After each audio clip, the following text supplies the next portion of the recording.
நடிப்புங்கிறதுமா பள்ளியிலேயோ கல்லூரியிலேயோ படித்து தான் வரணுங்கிற அவசியம் இல்லை. நாம் எங்கே நடிக்க ஆரம்பித்தோம்னா ஒரு 3 வயசு விவரம் தெரியும் போதே நம்ம நடிக்க ஆரம்பிச்சிடும். கொட்டிட்டு யாரும் பார்க்கலைன்னா அதை மறைக்கிறதுக்கு வேறு துணி கிணியெல்லாம் எடுத்து போட்டு அது இஷ்டத்துக்கு ஏதாவது தொடச்சி இன்னும் அதிகமாக்கும். ஸோ அதை மறைக்கணும்னு நினைக்கிறது பற்றி அது நடிப்பு. அங்கேயே நடிப்பு ஆரம்பிச்சிருது. இங்கே வச்சுருந்ததை அங்கே போட்டு உடைச்சது யார்? உடைச்சது நான் அந்த குழந்தை தான். கடைசி வரைக்கும் தெரியலப்பா, யாருன்னே தெரியல, பார்க்கலப்பான்னு சொல்லுதில்ல. அப்போ எவ்வளோ பெரிய நடிப்பு. அது இயற்கையிலேயே மனிதன் நடிக்க வந்துடும். நம்ம கடவுளுடைய இதுலேயே நம்ம நடிக்கிறோம். எம்ஜிஆர் ஜம்ப் பண்ணுறான்னா அது மாதிரி ஜம்ப் பண்ணி கை காலெல்லாம் அடி வாங்கியிருக்கேன். நான் மரத்துலேருந்து குதிச்சிருக்கேன் எம்ஜிஆர் மாதிரி. அரச கட்டளைன்னு ஒரு படம். 1000 கைகள் மறைத்து நின்றாலும் மாதவன் மறைவதில்லைன்னு ஒரு பாடல் இருக்கும்.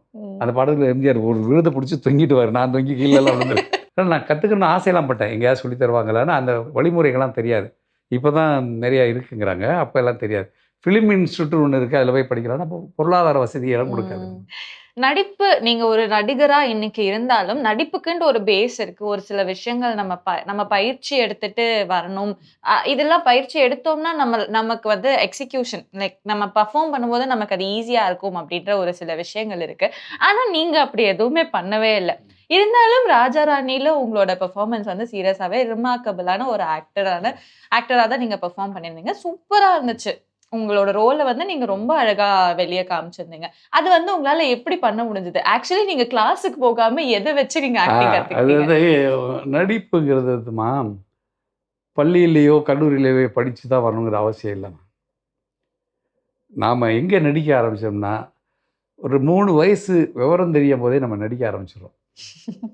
இயற்கையில் ஒரு 3 வயது குழந்தை வந்து கையில் ஒரு டம்ளரில் பற்றி தண்ணி கொண்டு வந்து கொட்டிட்டு யாரும் பார்க்கலைன்னா அதை மறைக்கிறதுக்கு வேறு துணி கிணியெல்லாம் எடுத்து போட்டு அது இஷ்டத்துக்கு ஏதாவது தொடச்சி இன்னும் அதிகமாக்கும். ஸோ அதை மறைக்கணும்னு நினைக்கிறது பற்றி அது நடிப்பு. அங்கேயே நடிப்பு ஆரம்பிச்சிருது. அதே மாதிரி ஒரு விஷயத்தை செஞ்சுட்டு தெரியாத மாதிரியே இருக்கும். அது நடிப்பு தானே. எல்லாம் வந்து அப்பா கேட்டுருப்பாங்க, இங்கே வச்சுருந்ததை அங்கே போட்டு உடைச்சது யார்? உடைச்சது நான் அந்த குழந்தை தான். கடைசி வரைக்கும் தெரியலப்பா, யாருன்னே தெரியல, பார்க்கலப்பான்னு சொல்லுதில்ல. அப்போ எவ்வளோ பெரிய நடிப்பு. அது இயற்கையிலேயே மனிதன் நடிக்க வந்துடும். நம்ம கடவுளுடைய இதுலேயே நம்ம நடிக்கிறோம். இதில் ஆர்வம் இருக்கிறதுனால நான் சிவாஜி கணேசன் ஐயா படத்தை பார்த்தேன்னா அது மாதிரி நானும் வீட்டில் போய் போய் நடித்து பார்ப்பேன். எம்ஜிஆர் ஜம்ப் பண்ணுறான்னா அது மாதிரி ஜம்ப் பண்ணி கை காலெல்லாம் அடி வாங்கியிருக்கேன். நான் மரத்துலேருந்து குதிச்சிருக்கேன் எம்ஜிஆர் மாதிரி.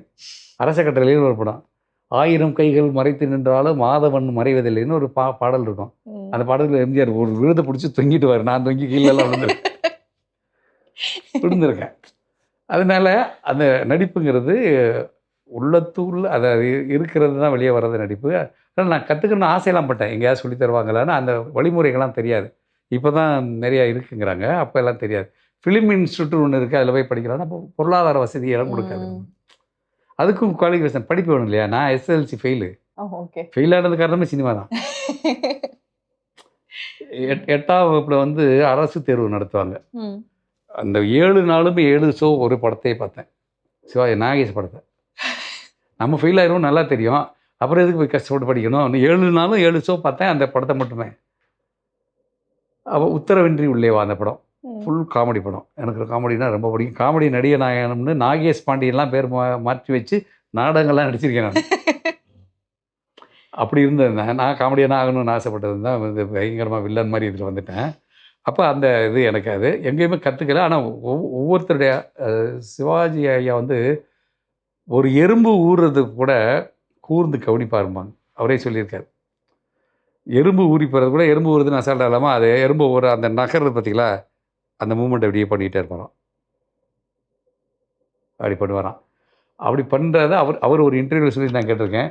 நான் அந்த மாதிரி சின்ன விஷயங்களில் ஒருத்தரை பார்த்தீங்கன்னா அது மாதிரியே நான் இமிட்டேட் பண்ண தெரியும். அப்படிதான். அப்படி ஒரு திருடனை கண்டுபிடிச்சிருக்கேன். ஓகே. என்னுடைய ஃபோட்டோ ஸ்டுடியோவில் ஒரு நண்பர் என் கேமரா பேக்கை தூக்கிட்டு போயிட்டார். நான் சாப்பாடு போயிருக்க நேரத்தில் அன்னைக்குன்னு ஒரு பையன் அசிஸ்டண்டாக வந்து சேர்ந்துருக்கான். அப்படின்னு சொல்லி நான் போய் சாப்பிட்டு வரேன்ப்பா, நீ இங்கே பார்த்துக்கன்னு டேபிள் வச்சுட்டு போனேன் இரு கடையிலன்னு. எனக்கு அங்கே சாப்பிட்டுட்டு இருக்கும்போது என்னென்னா புது பையன், அவன் யாருன்னே தெரியாது. ஒருத்தர் அட்ரஸ் கொடுத்துட்டான்னு வந்திருக்கான். இவன் கேமரா தூக்கிட்டு போயிட்டாரா என்ன பண்ணுறதுன்னு பயத்தில் சீக்கிரம் வரேன். வந்து பார்த்தா கேமரா காணாம். ஆனால் அவன் எங்கேயோ உட்காந்துருக்கான். என்னடா கேட்டால் நான் அதை பார்க்கவே இல்லை சார், நான் இங்கே தான் உட்காந்துருக்கேன். யாராவது வந்தாங்களான்னு. வந்தார் சார், ஒருத்தர் கண்ணாடி போட்டு வந்தார். அவர் எப்படி இருப்பாருன்னா அவர் தோற்றத்தை சொல்கிறான். கண்ணாடி போட்டுப்பார், இப்படி இருப்பார் அப்படின்னு. உடனே எனக்கு மைண்டில் இருக்காது, அந்த வந்தார்ல அவர் மாதிரியே நான் நடிச்சு காட்டுறேன் அவன்கிட்ட. நான் சார் இப்படி தான் சார் அந்த ஆள் இருந்தான்னா, அவன் நடந்தது இப்படி தான் இருந்தானா. ஸோ யாருன்னு எனக்கு தெரிஞ்சிச்சு. ஏன்னா நான் அவன மாதிரி நடிச்சு காட்டினேன். அவன் அந்த ஆள் யாருன்னா ராமராஜன்ட்ட வந்து ரசிகர்களோட ரசிகர்களாக ஃபோட்டோ எடுத்திருக்காரு அந்த ஆள் என்கிட்ட. அடிக்கடி ஸ்டுடியோக்கு வந்து போவார். நேராக ஸ்டேஷனில் போய் கம்ப்ளைண்ட் கொடுத்தேன். இந்த ஆள் தான் வேற இல்லை என்ன. நேராக காரை வண்டி எடுத்துகிட்டு போனோம், போலீஸ் மப்பியில் போனோம். கரெக்டாக அந்த ஆள் வீட்டிலேருந்து கேமரா பேக்கோட அவரை தூக்கிட்டு வந்தோம்.